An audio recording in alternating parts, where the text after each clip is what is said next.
Good morning. My name is Clara Youssef, and I'm here on behalf of the Office of Student Affairs at the American University of Malta. Today, we're here in front of the American University of Malta to talk about a really important topic. We're here today to talk about our fellow pigeons who are at risk of being culled. How much do we really value animals? Today, we're surrounded by nature, even in cities, and the choices we make about the animals in our communities say something about us.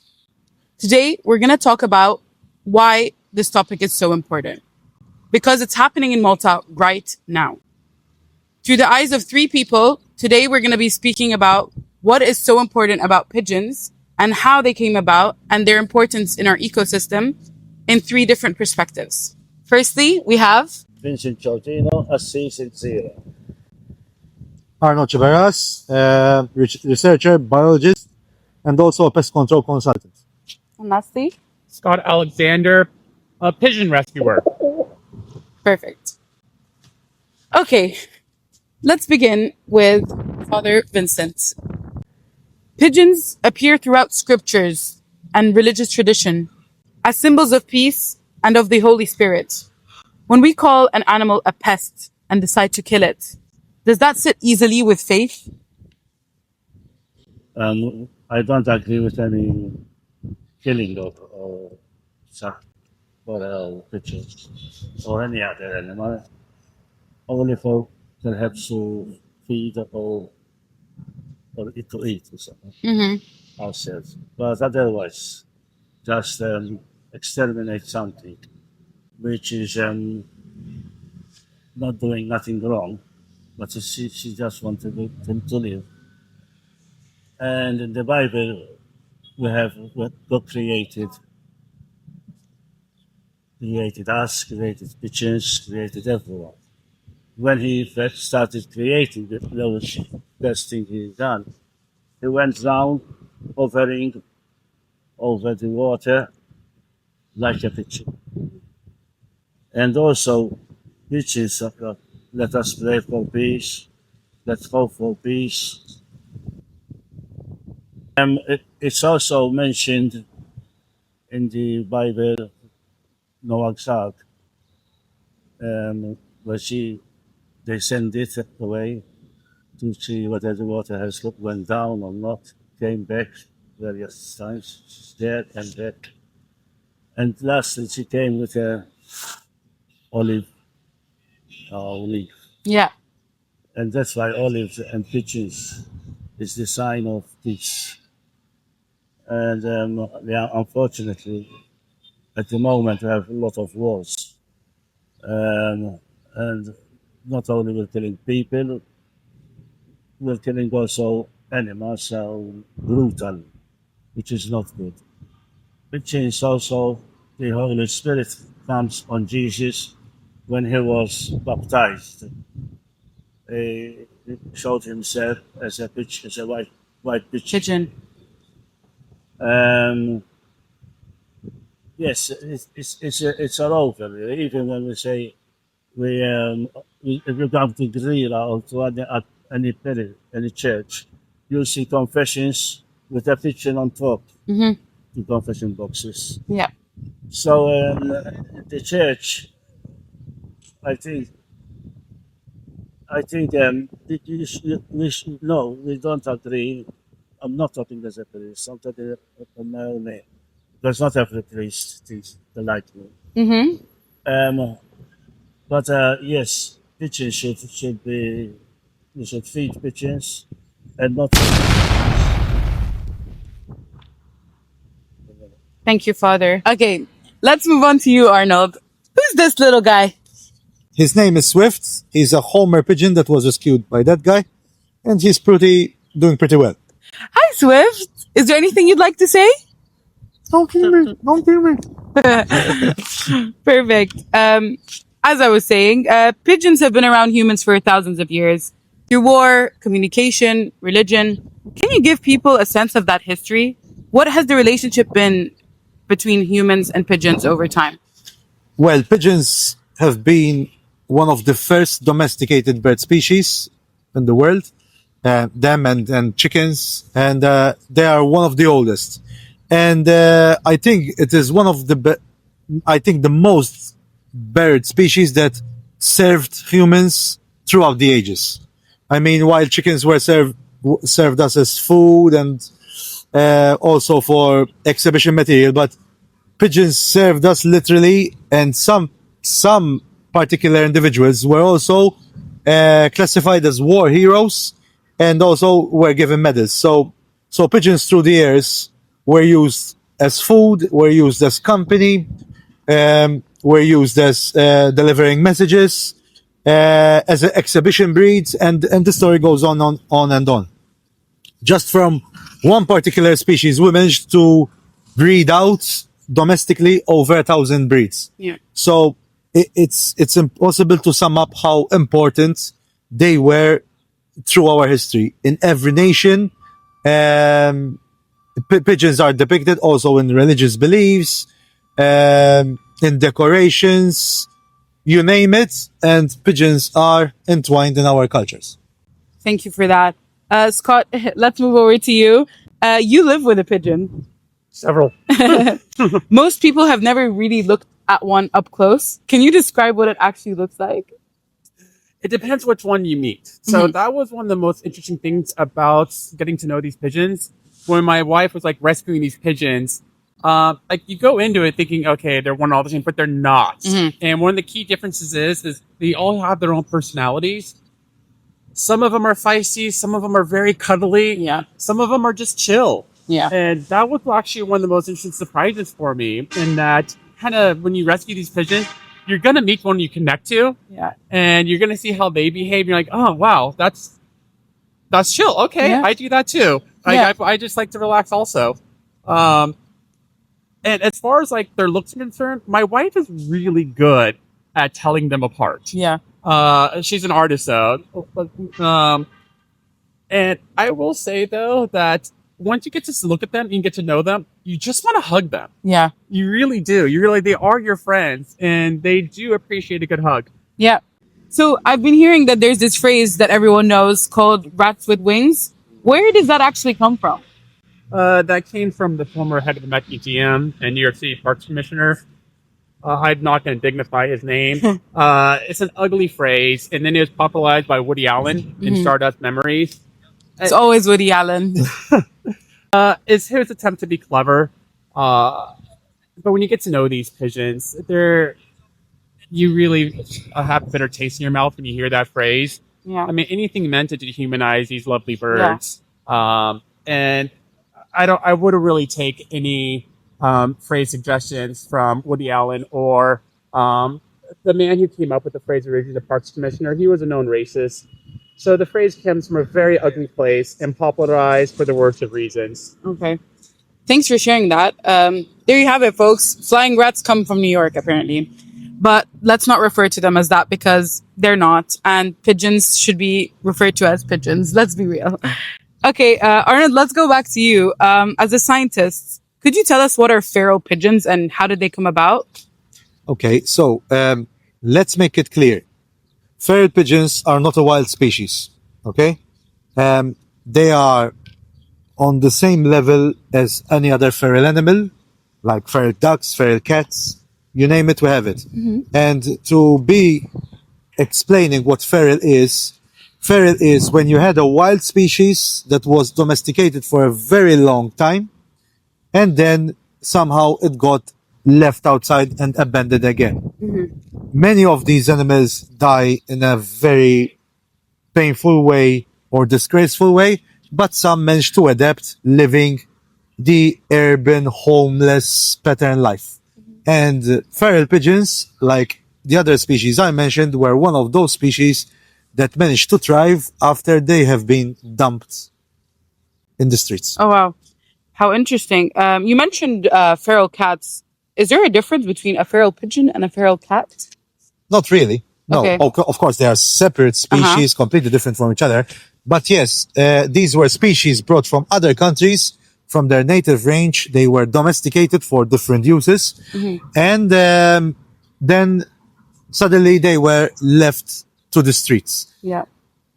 Till this day, many species of exotic or domesticated animals are left in the streets or in the wild. Many are not able to adapt, and some become feral, and some they also become alien species. Yeah. Most of them have a negative impact on local biodiversity. But pigeons, since they are more urban, I say their impact is only limited to urban structures and to humans to some extent, but the rest. I can tell you that some of the pigeons we have are like cats. Yeah. Yeah, some of the pigeons that we rescue, we kind of divide them into cats and dogs sometimes. And some of the pigeons, they act like cats. You know, when we'll give them attention, and sometimes they'll get a side eye from them. But then when they want attention, they'll just fly right on your lap. Yeah. When you're trying to focus on something, they'll act just like a furry little critter. Like they'll fly It's right quite on cool. you. They have unique characters. Yeah, and I think it's really important to break that stereotype that all pigeons are the same, because in real life they're not. And you heard it here first. There's a lot of different breeds, and they all act so differently. So don't judge a book by its cover just yet. Arnold, I want to come back to you and ask you a little bit more about the contraceptive feed program that you were involved in between 2021 and 2023. What was it and what happened? Okay, so that project took 7 years to launch prior those dates, Yeah. which took a lot of time. And basically, what we wanted to introduce is this. We're not inventing the wheel. If it works in major cities like Barcelona, UK, and most of Europe, it should work on the Maltese Islands. The scope of the contraceptive, which I think it's the best way of controlling them. And yes, we do need to control populations because, unfortunately, feral pigeons are very similar to humans, and if given the opportunity, population will overexplode. And they may have impact on urban buildings, and also some people that may be slightly sensitive to allergens, since pigeons build their nest on their droppings, and if their nest is close by, it may have some effect on some particular people. So the contraceptive is the best way to control them, besides a humane, ethical way, and also it's the most humane way to control them. So basically, it works by the pigeons are being fed their normal food, but also medicated from a contraceptive point of view. And the pigeons will live a normal, healthy life. They will mate, they will lay eggs, but the eggs are infertile. So basically, they do not reproduce. So that particular pigeon will live a normal, healthy life, but it will not bear young unless it continues to take a contraceptive, basically like humans. So essentially, they're laying empty eggs. Unfertilized eggs, yes. Oh wow! It's the same as a human person takes the contraceptive, but the moment, so the population will go down because the age population, the pigeons will age, but there will be less pigeons born. The moment you stop feeding those contraceptives, like humans, the pigeons will come fertile again, reproduce, and they will reproduce in a way that, if not controlled, they're gonna see the disbalance, and they're gonna reproduce. The project normally in other countries should take between 3 to 5 years, but unfortunately, locally, after 2 years, it was dropped, and we have seen the effects of the population going down. But because it was dropped so immaturely, the populations have boomed again. Thank you so much for that insight. Father, I'd like to ask you a question. Do you think that we educate young people enough about the natural world around them and about the animals that they share the streets with? What's missing? I think we do educate a bit, but I think that there should be more there than that. For example, we can show them films at school about pigeons. Absolutely. What they've done. For example, during the war, like you mentioned it already. The pigeon goes with a message and comes back and float on and on. Yeah. Also, there's a lot of films in like like people in love. Yeah. They send, Yes, it's they true. send the pigeon to each other. Yeah. You know. I think that's a very good approach, Yes. actually, because a lot of children like to watch things to learn from them. Exactly. And that could be a really proactive approach. Or like cartoons, Is that? comics. Yeah. You have to make people understand how they are appreciated in their own way. I mean, look here. Yeah. It's like heaven, really. It's they do a bit of whatever. It's What's true. bothering you? Just Yes. that the dog. You take the dog and you pick it up. It's true. And now Yeah. perhaps there should be someone and then something that someone to clean after them type Yeah. of thing. Yeah. Why not? Yeah. I think us human we put more rubbish than they do actually. I mean, if you go on the pavement, you cannot walk because there's full of plastic there. Yes. Very true. So we are. It's sometimes they say, oh, God forgets you, but it's not God. It's us. Yeah. It's the human which is bringing all this disastrous things, and not God, and not the pigeons. Yeah. Why blame the pigeons if you cannot educate yourself? That's So true. yes, children should be educated. I mean, they educate them now in sex, they educate them in this, in Yeah. this. Very Why true. not in protecting the pigeon? Why not when you show them, or they can have even pigeons in the school? Yeah. Very true. In a big cage, in a big room. That Absolutely. they can go out and come back. Absolutely. Like they do these people who raise pigeons. Yeah. Absolutely. Thank you so much, Father. Scott, let's go back to you. What does it feel like to, as someone who cares for these birds, obviously, knowing that thousands of pigeons like Swift are being trapped right now? Oh, that brings a shudder. Sorry, bringing it emotional here. I mean, it's like asking someone who rescues cats or dogs, what does it feel like if you wake up one morning, you realize the stray cat is just going to be gassed, that they're going to actually just mass murder a species you care for and you've gone to know. I can tell you one anecdote after another after years of trying to rehabilitate these birds. Some of them have actually grown up in my hair. I mean, when my hair grows out, it looks like a bird's nest.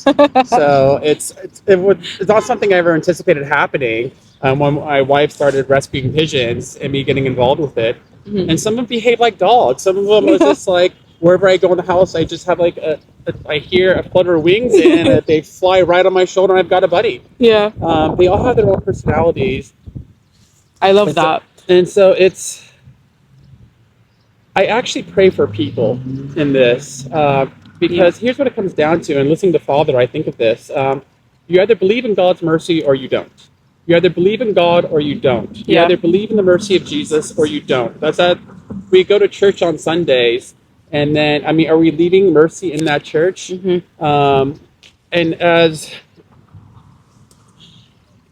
we're all here talking about, there is a viable alternative. Yeah. And so what this really is, this is a test of our humanity more than anything else.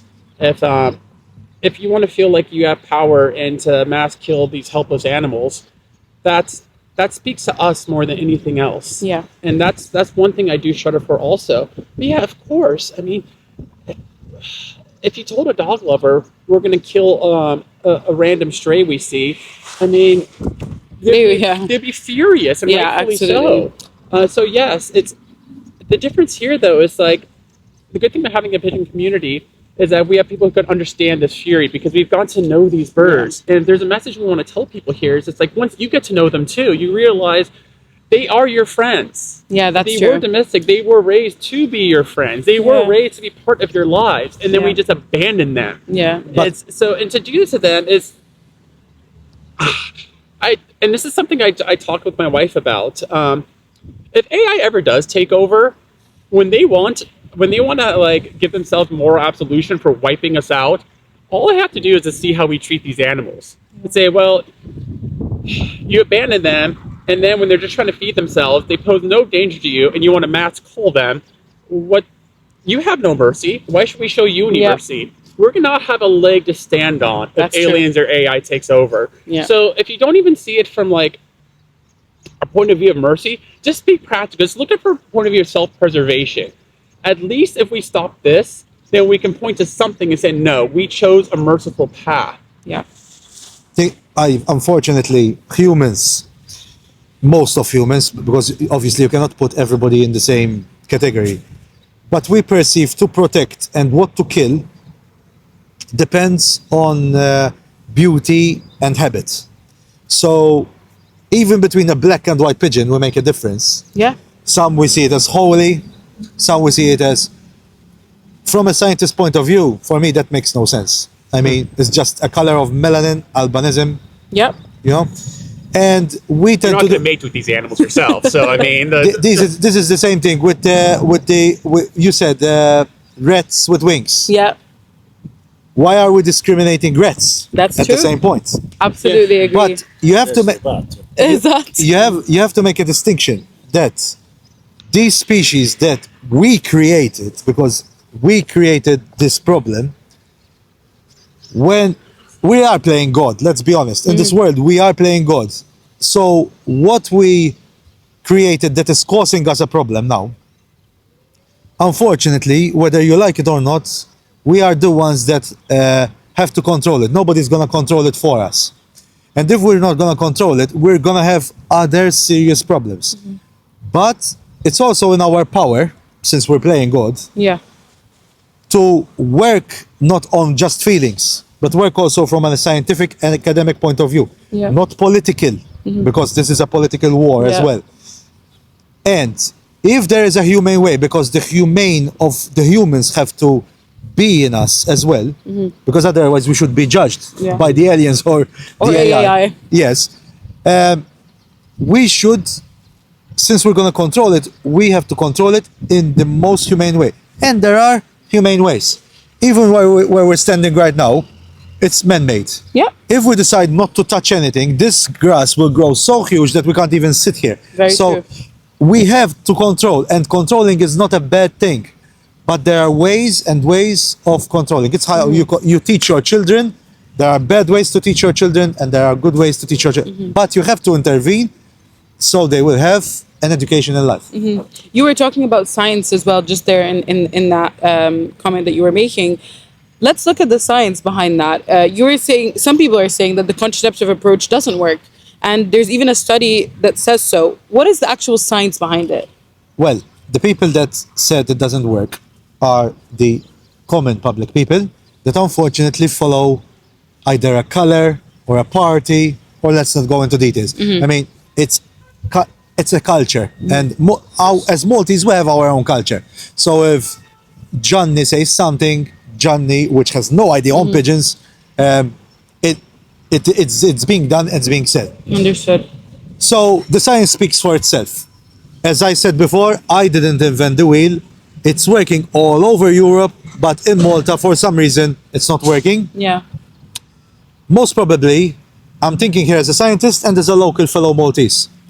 We are, as society, as humans, not as Maltese, we want things to be done, fixed now. And the quick fix usually comes with consequences, not just on pigeon, on everyday life. We are also a nation that we are a little trigger happy, let's admit it, and by trying to make everybody happy, trigger happy, controlling it now, we think we're gonna solve it just by murdering these animals, because the actual culling is a nice term to hide it. So actually we are killing or murdering these species. So and if let's forget the humane way for a second.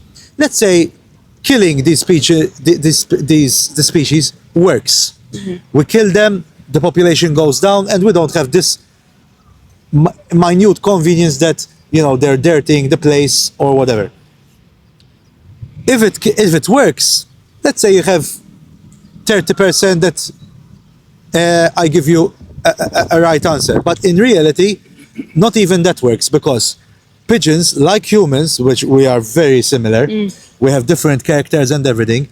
If you clear a building from pigeons, the other pigeons which are living on the other side will squat the new building, and you're again with the same problem. And this is not just talking around, it's a fact. Actually, This was happened yes. in Hamroon.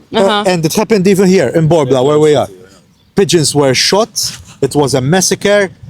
They didn't do it again, not because of the pigeons, because the school children that saw the massacre were traumatized. Wow. And this was a couple of years back, like a decade ago.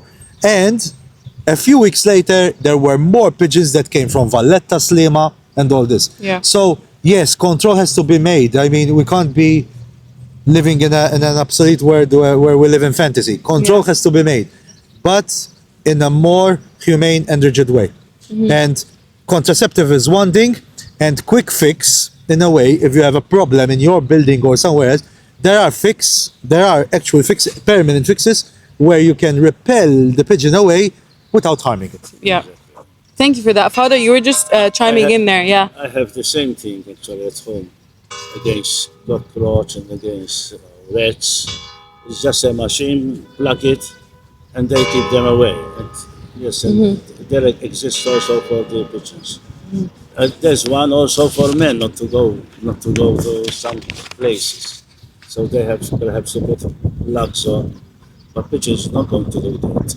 Yeah. So Science in their place. It's true, because I feel like they underestimate it. It's just, it's like, what's the word? They think something and they just do it. It's not like evidence-based or backed up by anything. Exactly, yes. Yeah. The problem is with us Maltese, perhaps some other countries too. We are not patient enough, really. Something bothers us and we want to feel happy, so get rid of this, get rid of that. Yeah. And that's the worst thing. Yeah. God gave man the responsibility to look after everything. Yeah. But instead of looking after everything as it should be. I'm going to ask you guys a question, because I'm going to say the sentence and I want to see what you guys think about this. When people say it's just pigeons, there are bigger problems, what would you say to that? If I may follow up on what he's saying, please. also though, I think so I'm a dopamine addict also. I like quick fixes. I mean, if there's an opportunity to do something quickly, I do it. I'm not going to pretend otherwise. But when it comes down to your relationship with nature, that's when you want to say that maybe a quick fix doesn't work here. And that's when you say, let's set an example, because when you're engaging with your relationship with the natural world, you definitely that's the time for patience. That's for time to looking at something long term. So true. Yeah, I think quick fixes are great in a lot of places, but just when it comes down to how you want to relate to the natural world, I mean, at least be self-interested then and realize that if I approach the natural world with a lot of hubris, it will come back to get me. Yeah. I agree with that. If we had this conversation 80 years ago, 100 years ago, I would understand that this is what we're seeing today as barbaric. 100 years ago, they didn't have the technology that we have today. And if you see World War II pictures of Malta, you wouldn't see a single pigeon. Because even just 80 years ago, they were helping us. If you see pictures of Valletta during the Second World War, you don't see cats, you don't see pigeons, because people were so hungry that we were eating the rats, the cats, and the pigeons in shelters just to survive by. But the more we became comfortable and posh, and we're still doing this, and but we don't see it. For example, we eat chicken, we eat ducks, we eat whatever, but it's not present in front of us. It's presented as a packed, beautiful lunch. And the pigeons, we see them differently. So where I'm going with this, let's admit that they are a source of they are a domestic species, and they are a source of food in some places as well. But still, everything has to be treated with dignity. And since now we abandon them, let's not blame the fault on them that they are trying to make a living. They're basically trying to survive with us. So the fault is always returns back to humans, and we are the people, we are the species responsible to act humanely. Yeah. It's actually funny that you mentioned that. Talking about humans and linking that to environmental policy, do you think environmental policy should be based purely on data, or do you think values matter as well? It should be based on both. Okay. Because a scientist, he Has a skewed vision. is a screwed vision. I Yeah. am a scientist. Yeah. So I don't see a pigeon. I see the Latin name. I see Columbia liviadomus and I whatever. And this should be not touched because it's an endangered species and all this stuff. So just by a scientist point of view, I would go to control them. From a humane point of view, I would control them in an ethical way. Just being a human and just saying, "Oh, it's not a good thing to even touch them," that's another cause of disaster. Being a politician without a heart and without the science, that's the most dangerous individual you can get. Because then it's all black and white papers and votes, which I think it's the most dangerous type of human. I rather have a hippie, which will make another problem, but the best human possible, in my personal opinion, would be a science-based decision with moral empathy. Yeah. Thank you so much for that insight. Father, I'd like to ask you a question. If someone listening is feeling uncomfortable by what's happening but feels that they can't do anything, and he feels that no one around them cares, what would you say to them? To tell him to care. Not just. It's everyone's responsibility. And everyone, young, old, everyone, children, should be responsible for the pigeons to survive. Yeah. Not to kill them or poison them or whatever. Yeah. I mean, there's ways, like he said, and there's ways also, like say, people put pigeon house, and then they can break their eggs, for example, if there's a problem. Yeah. I mean, there are solutions, like all of us. Yeah, agreed. And I think you made a really good point earlier by saying that we have a big community here of people who care about the same thing. And I think coming together, it really allows us to see the different perspectives and see how we can impact people as well. I mean, do you want to live? Let's face it. I mean, maybe I am nostalgic because back in my day, we were less stuck on a phone, and we went out, and I used to love to go to Floriana just to see the pigeons. For me, it was like a game. Yeah. Are we that kind of a boring society today that we don't want to share our world with so many beautiful species? Here, by the way, we're talking about one species that was domesticated, the feral species. Do you know that around the world there are over 350 different types of species? Some of them are really endangered, wild. Doves form in the same family. And the beauty, the diversity, I mean, although some may have a negative impact in an urban environment that we created, so artificial, but it's beautiful at least to share. Even here, we're sitting here, we're seeing ducks, we're seeing pigeons. It's beautiful, and some insects. It's beautiful to share the world with so many diverse species. Most species, we should let them completely in peace, but some, since we created a problem, we should control them in a good way. Yeah. Thank you for that. Can I speak Yeah, to that please. sense of powerlessness there? So one thing you want to tell the Maltese people, this is your country. I mean, you do have the power to vote. Malta is a unique place because it is small enough for people to get together in their living rooms and actually affect what happens at the national level. And that is beautiful. So nobody in Malta is powerless, I will say. This is your country. You have the power to determine whether this happens or not. Yeah. Whether any of this happens. Like the level of humanity Malta gives is determined by you. You coming from the United States, we can feel powerless sometimes. It's a big, vast place, a lot of money going different places. So I really do adore Malta because people can get in their living rooms, they can talk to each other, and they can say that we do not put up with this. And they can go directly to their officials and tell them that. And so use that power. Be glad you have it. Be glad that you can actually get together and make a stand on something. Never feel powerless about this. I mean, that's the message I'll give the Maltese people. This is your country. Yeah. There was a time then, there was a problem with dogs actually and cats. This is the same. Yeah, I agree. I mean, and how did we solve it? We solve it, make people more aware that they can become good pets for home. Of course. Yeah. Wow. And now, you saw people coming, you don't see them anymore, dogs running by themselves. You see people coming, walking the dog, or the dog walks them in. It's all a perspective of time. I mean, what's the difference between pigeons and our actual kids? You know, there was a time in Malta that we were so poor that kids were left in the streets. You wouldn't imagine today to find a kid in the streets. So, and you know, abroad it still happens. So what's the difference? The difference is education.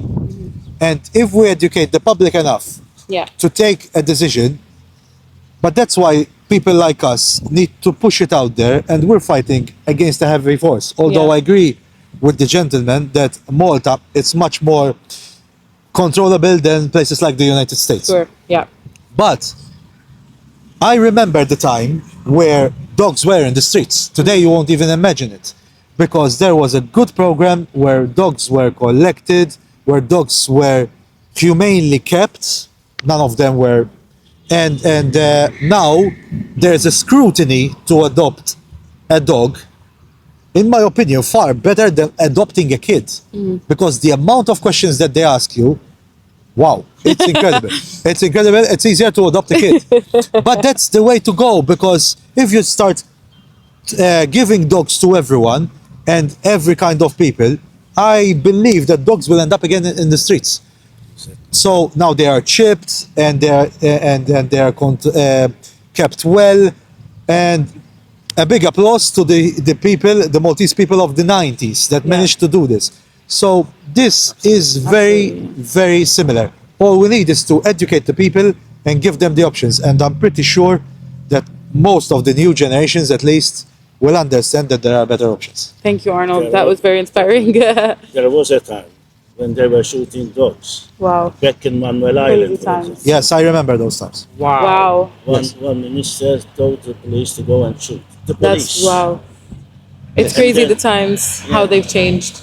Exactly. And now you see dogs Yeah. in the airport. You see them in pushers. Literally. No, I you used to you go put with it my dog in the perfectly. church. Yeah, absolutely. So this is in a time of a lifespan. I mean, It's crazy. Why not going with a pigeon in the church? No. Exactly. We started with a very important question, and that is, how much do we value animals? I want to close by giving each of you guys the chance to give us a sentence. If someone has never thought about this before today, what's one thing you want them to take away from this conversation that we had today? Father, When I say we pray for the pigeons. So, that's your And- sentence. yeah. Okay, perfect. I say to any living being, don't do to others what you don't want is To be done to yourself. whether it's a human or a pigeon or whatever it is. Obviously, again, I come from a department literally of pest management. So I know, and I dealt with thousands of specimens that needed control. But there's a way and a way. Thank you for that. And Scott? I would say this. I had a math professor. He used to say, why fail students with hard problems when you can fail them with easy ones? This is a very easy pitch. So, as the professor says, there is a humane alternative. There is. This is an easy one. And let's not forget, like, the world is watching. People are watching. People come to Malta. Malta's a big tourist hub. Is this something that you want people taking away from Malta? Is this something that you want them to think about? I mean, I spent so much time trying to convince people that these pigeons are just your friends too. They're like cats, they're like dogs. They have their own personalities. I mean, you will develop bonds with them, and they develop bonds with each other. So, I mean, some of these pigeons, they have these companions for years and years and years, and they love each other, and they would treat you that way. I spent a lot of time convincing people of this, but what I tell people also now is it's like, think of your own selves then. Do you want people coming to your country and then leaving it, believing that this is what you do to them? You just Literally. mass kill a species nationwide Yeah. and shoot them from the sky or so? You made so much progress since the 90s. Let's continue that progress. Yeah. Yeah, even at a self I love that. I like to say the last thing. Yeah, of course. If I see a smashed pigeon, I don't go on it. Of course. I go to, even though it's smashed. Yeah. When I go out of my garage in the street, I stop by the corner because normally there's pigeons. I peep the horn so they Go off on their own. Yeah. That's very nice. Thank you guys so much for today. I think it was so insightful, and I think a lot of people will benefit from learning from your 3 different perspectives. If this conversation meant anything to you, there's a petition before Malta's parliament happening right now. It is petition 82-2026. You can also find the link in episode description. Thank you so much, Scott. Thank you, Arnold. Thank you, Father Vincent. It's been a pleasure. And we'll also be leaving their socials if you need to reach out to any of them below. Thank you so much. Thank you. Thank you.